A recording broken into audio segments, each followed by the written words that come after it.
Hey, thanks for watching my channel. Thank you for subscribing. Please leave a like.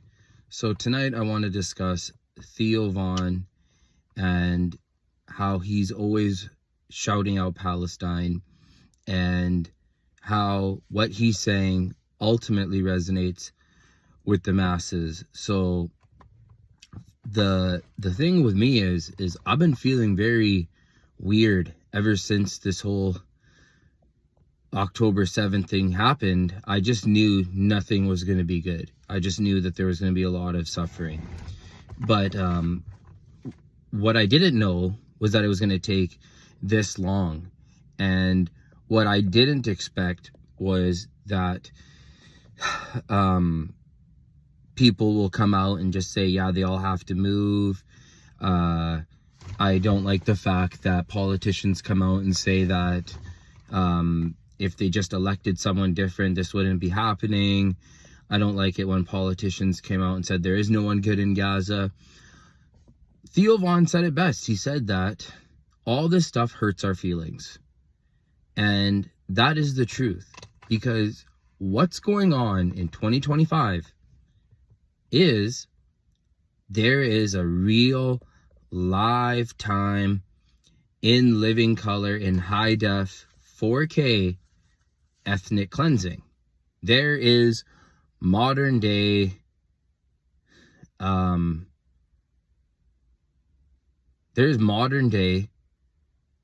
forced extermination of people.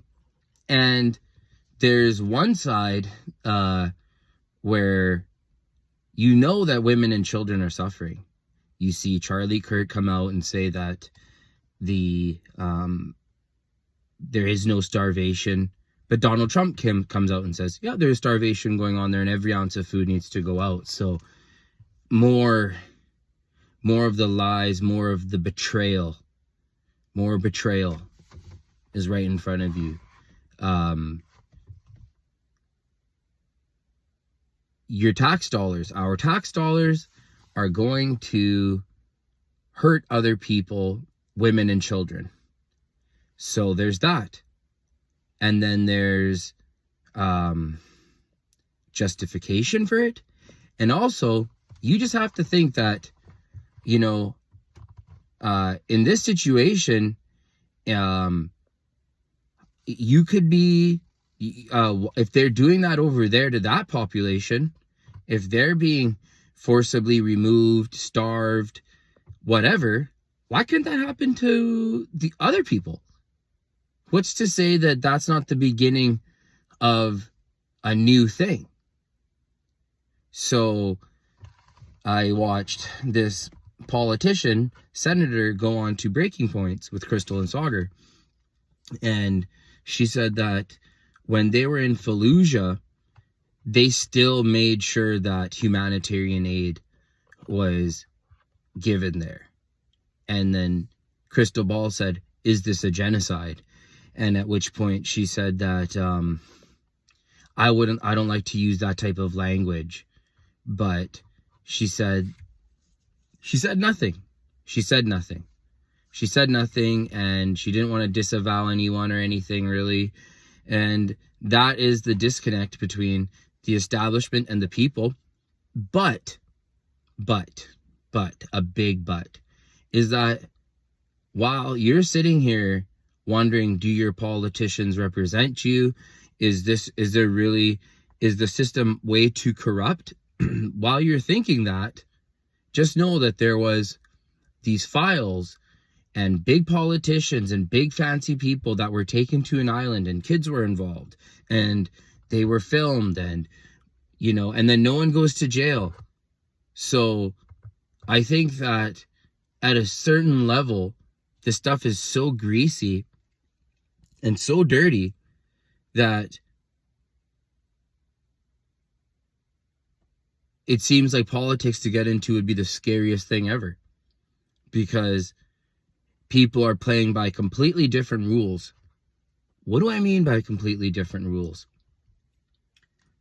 In war, in international law, because a country can only go to war if it's defensive. Okay, there are no such thing as offensive wars. That's not allowed.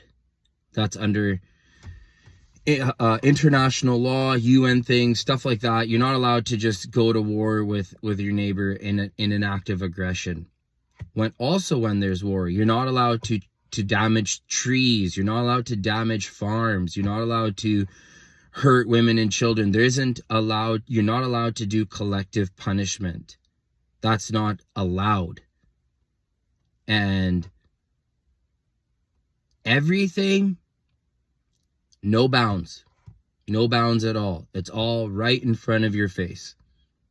So I feel like I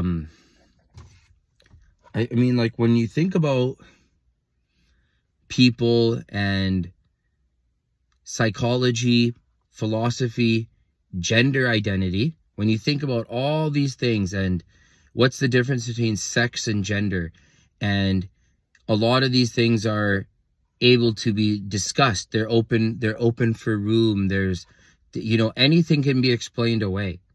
Everything can easily be explained, and it's all just a matter of the way you look at things with fancy words, and you can be confused and tricked into anything. But when you scroll on Twitter and you see people being suffered, like you're looking into a fishbowl, and it's pure nightmare scenario somewhere else in the world, yeah, that's on your psyche.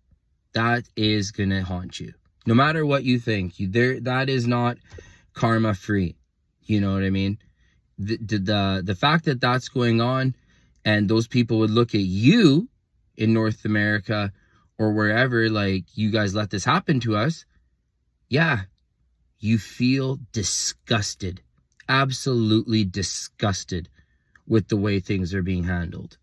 So